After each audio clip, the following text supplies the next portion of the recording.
تم اگر پورے زمانے کو نہیں روک سکتے تو جہاں تمہارا ہاتھ پہنچ سکتا ہے وہاں تو روکو برائی.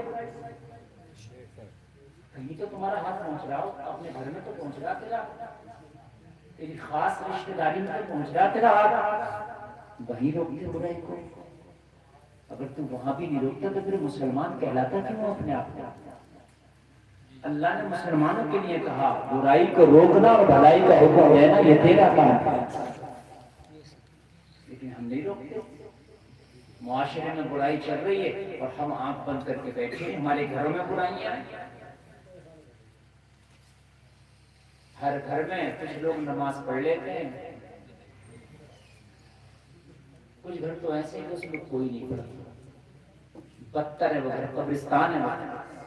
جس گھر میں نماز نہیں پڑھتا وہ قبرستان. کچھ گھر تو ایسے ہیں کوئی نماز نہیں پڑھتا, صبح میں سب سناٹا چھایا رہتا ہے, قبرستان ہے, مردہ ہے, زندہ لاشیں پڑی ہیں, ان کے عمل بدبودار ہو چکے ہیں. لیکن کچھ گھر ایسے ہیں کہ کچھ اس میں نماز پڑھ لیتے ہیں اور کچھ سو رہے ہوتے ہیں. آپ نے دیکھا ہوگا جو نماز پڑھنے ان کی ذمہ داری ہے کہ جو نہیں پڑھنے انہیں بھی جب آئے تم بھی پڑھنے کہیں اور اپنے گھر میں سختی کریں کہ نماز پڑھو. تمہاری اولادیں اگر نماز نہیں پڑھتی تو ذمہ داری ہے پڑھاؤ. صبح میں کوئی فجر میں نہیں اٹھتا, جس کی آنکھ کھلی ذمہ داری ہے تو اسے بھی اٹھائے. ہمارے یہاں کیا ہوتا ہے, ہم نے ٹوپی لی, وضو کیا, مسجد میں نماز پڑھنے نکل لیے, باقی جو تیرا پورا گھرانہ سو رہا ہے, باقی جو تیرا پورا گھرانہ محل خواب ہے, مجھے بتائیے کس کی ذمہ داری تھی؟ کہ تیری ذمہ داری نہ تھی انہیں جگاتا, کہ تیری ذمہ داری نہ تھی انہیں اٹھاتا, کہ تیری ذمہ داری نہ تھی ان کے لیے بھی کوشش کرتا. اپنے گھر میں سب سے پہلے تقریر کر, اپنے گھر میں پہلے لوگوں کو سمجھا, اپنے گھر میں پہلے دین دے, اپنے گھر میں پہلے قرآن کی تعلیم کو عام کر, اپنے گھر میں پہلے قرآن کی بات بتا. اور جیسے میں آنے والے, اگر تیری بیوی نماز نہیں پڑھتی, تو نماز پڑھ لیتا ہے, تو قیامت کا دن ہوگا, تیری بیوی تیرا دامن تھام کے کھڑی ہوگی, اللہ کی بارگاہ میں تجھ سے سوال ہوگا, یہ بتا تو نماز پڑھ لیا کرتا تھا لیکن تیری بیوی بے نمازی تھی, اسے تو نے نماز کی تلقین کیوں نہیں کی, تو نے اسے صبح فجر میں کیوں نہیں جگایا, تو نے عشاء کی نماز پڑھنے کے لیے کیوں نہیں کہا؟ یہ سوال تجھ سے ہوگا. اگر تو نماز پڑھتا تھا, تیری اولاد بے نمازی ہے, تو قیامت کا حساب تجھ سے ہونا ہے. تو نے نماز پڑھ لیا کرتا تھا, اگر تیری اولاد بے نمازی تھی, تو نے اولاد کو کیوں نہیں سمجھایا, تو نے اولاد کو سختی کیوں نہیں کی؟ جلسے میں آنے والوں, اگر خود نماز پڑھتے ہو, گھرانہ بے نمازی ہے تب بھی تیری خیر نہیں ہے. گھرانے کو بھی نماز, گھرانے کو.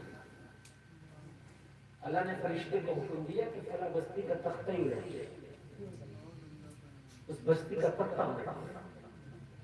فرشتے نے رسول بولا جس بستی کا تو تختہ الٹنے کے لیے کہہ رہا ہے, اس میں تیرا ایک نیک بندہ بھی رہتا ہے, بڑا نہیں کہ اس کی کبھی نماز قضا نہیں ہوتی. پروردگار وہ گناہ نہیں کرتا, بولا وہ بڑا نیک ہے. رب نے فرمایا سب سے پہلے اسی کا تختہ الٹانا.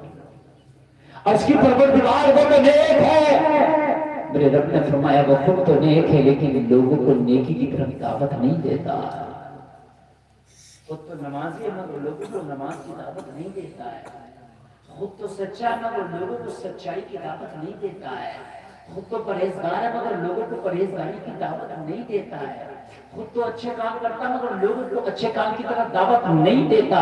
کہ تمہاری ذمہ داری نہیں ہے کہ اگر خود اچھا کام کر لیا تو دوسرے کو بھی اچھائی کی دعوت دو. میں یہ سمجھتا ہوں اگر میرے معاشرے میں یہ روش پیدا ہو جائے, میرے معاشرہ یہ قانون بنا لے, میرا معاشرہ یہ عزم مسلم کر کے بیٹھ جائے, میں اپنی بھی اصلاح کروں گا اور اپنوں کی بھی اصلاح کروں گا, تو میرا وعدہ ہے یہ جو کھلا حرام کاریاں ہو رہی ہیں یہ بند ہو جائے.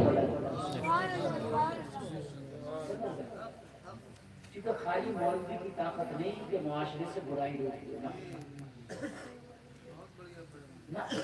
ہمارے مفتی صاحب ہیں, یہ کہیں امامت کر رہے ہوں, یہ قاری صاحب کہیں امامت کر رہے ہوں اور یہ مسجد میں تقریر کرنا شراب کے خلاف, زنا کے خلاف, سود کے خلاف. تو میں نے دیکھا ہے کہ جمعہ میں تو سودیہ بھی آ جاتا نماز پڑھنے, تو وہ سودیہ قاری صاحب کا مخالف ہو, وہ کیا سوچتا ہے یہ میرے خلاف ہوا ہے,